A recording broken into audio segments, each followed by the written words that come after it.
Bu videoda ustalarga yetkazib qo'yasizlar. Chunki ustalarning sha'niga yaxshi gap gapirmadi. Yaqinda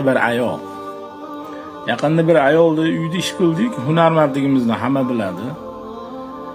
O'sha joyda ish qilib yurgan paytimizda haligi opa yonimizga keldi-da, kelib usta deydi, katta farzandim yaxshi o'qimayapti. Sizga shogird qilib beraman dedi. Yaxshi o'qimasa bizga shogird qilib berasizmi? Opa desam, ha dedi, yaxshi o'qimasa usta bo'ladi-da, deb shunaqa gap gapiryapti.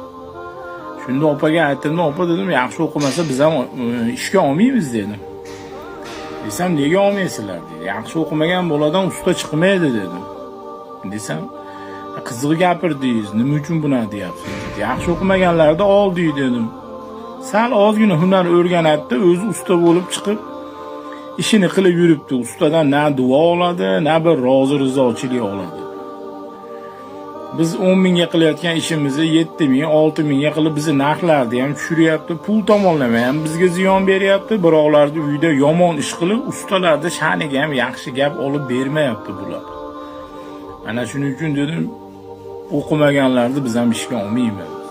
O'zi aslida o'qimagan odamdan usta chiqmaydi. Bu hamma ustalarni o'qimagan deb o'ylamang. Ustalarning ham o'qigani yaxshi bo'ladi. Ustachilikda hisob-kitob kerak, matematika kerak, geometriya kerak. O'qimagan odamdan hech qachon usta chiqmaydi, opa. Yaxshisi farzandingizni uning o'rniga yaxshilab o'qiting bu bolani. O'qimagandan hech qachon yaxshi usta chiqmaydi. Bu siz o'sha o'tirgan baland qavatli imoratlaringizni ham o'sha o'qimagan deb o'ylagan ustalaringiz qilgan. Desam, va uni deydi prorablar, nima? Injenerlar, arxitektorlar qilgan deyapti-da.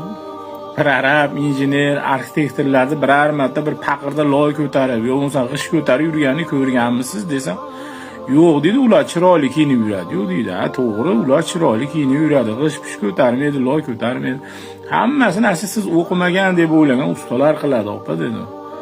Bunchalik ustaniga haligi past nazarda qarab, ustalarni o'qimagan deb o'ylayotgan bo'lsangiz, uyingizdan qoching dedim. O'sha o'qimaganlar qurgan hamma baland uylarni ham dedi. Desam, opa kulib qarab qo'yapti. Alloh barchamizni to'g'ri yo'ldan adashtirmasin. Ustalarga jo'natib qo'yasizlar. Ustalar unaqa o'qimaganlar emas, ustalar. Aslida eng aqlli insonlar, bular hammasi usta bo'ladi. Alloh barchamizni to'g'ri yo'ldan adashtirmasin.